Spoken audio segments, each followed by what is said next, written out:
points of the year. ERA is up there, 7.27. 11 hit guy. Runner's not going.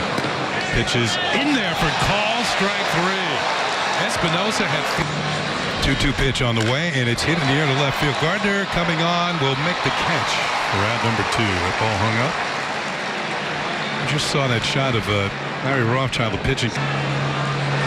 Pitch hit on the ground to short. Gregorius has it, goes the short way to Castro for the force, and that'll do it. Leadoff single, does not advance.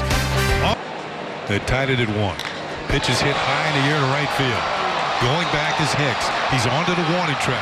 He's there and makes the catch for the out. A long fly ball. The 0-2 pitch. A little roller to short for Didi.